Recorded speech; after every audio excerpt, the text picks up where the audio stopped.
Hello chess fans, this is Rick from Chess to Impress.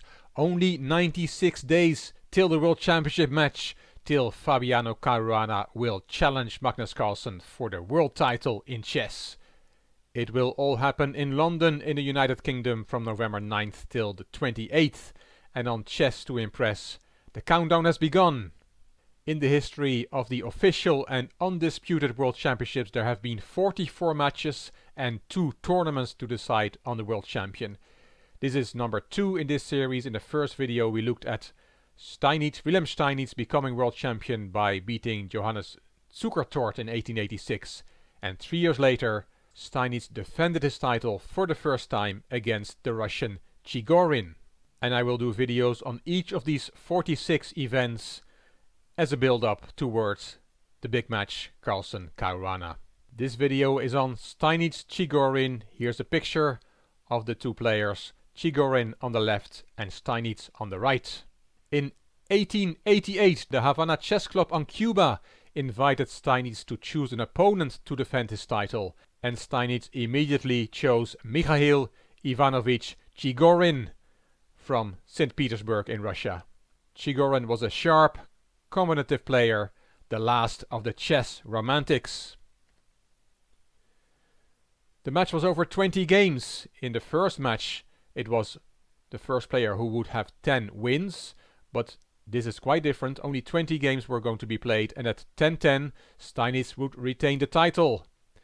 $52,000 as bets had been placed on Steinitz for this match, and only $900 on Chigorin. The prize money for the match was $1,150, the smallest prize fund of all the World Championship matches. And Steinitz won again. As you can see here, he won by 10.5 against 6.5. Chigorin had a good start. He was in the lead after game 7, but then lost 3 games in a row, twice, and was beaten comprehensively. As you can see, it was quite a slugfest. Of the 17 games, the first 16 were decisive, and only the last one was a draw after 71 moves, a very hard-fought draw. In this video we will look at Game 5 of that World Championship match played on the 27th of January 1889. White was Mikhail Chigorin, black Wilhelm Steinitz. e4 from Chigorin. Steinitz answered e5. Knights were developed, bishop c4, bishop c5, and b4. The Evans Gambit played for the second time in the match. It also occurred in the first game of the match. This was game 5. Steinitz took, c3, bishop a5, Chigorin castled, queen f6. So far both players are following game 1, d4, knight ge7, and now a new move. Knight g5 was played in game 1 of this match, but in this game Chigorin had prepared bishop g5. Hitting the queen, and the queen went to d6. Queen b3 from Chigorin, putting pressure on f7 with 2 pieces, and freeing up the d1 square for the rook to go to for a vis-a-vis with the queen on d6. Steinitz castled, protecting his f7 pawn. There goes the rook to d1, and bishop b6 was played by Steinitz, putting a lot of pressure on the pawn on d4. 4 of his pieces are now attacking d4. Chigorin took on e5, takes his pawn back, attacks the queen. Queen went to g6, and queen a3 from Chigorin. Rook e8 from Steinitz.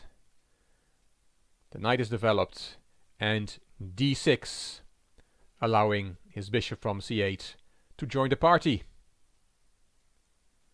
The pawn was taken, Steinitz took back, and bishop f4, attacking the d6 pawn twice. Steinitz fixed that problem with bishop c5, hitting the queen, and the queen went back to c1. Bishop g4, and this is an annoying pin.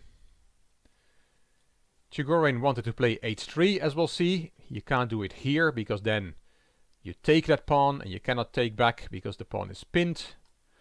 So he prepared it with bishop g3, planning to play h3, which proved to be an even bigger blunder. Steinitz moved his rook to the center, and there came that horrible blunder, h3, completely overlooking that the f2 pawn is pinned. Steinitz saw it, he took on f3, you have to take back, and then this bishop is just hanging. The f-pawn cannot take back because of the pin. White has blundered a full piece. King h1, now the queen is attacked, queen back to g6. Rook d3, Chigorin is going to try a desperate attack on black's king. Queen f6, freeing the g6 square for the knight, as we'll see. Queen d2, there goes the knight, and knight g5. Steinitz plays his knight to the center, attacking the rook, and the rook goes to f3, giving up more material for a desperate attack on the f7 square, where two of his pieces are already looking at. Steinitz said thank you very much and took the rook, and bishop takes f7 check, and the easiest solution is to take that bishop, as white's queen is also hanging on d2. Queen takes f7 was played by Steinitz.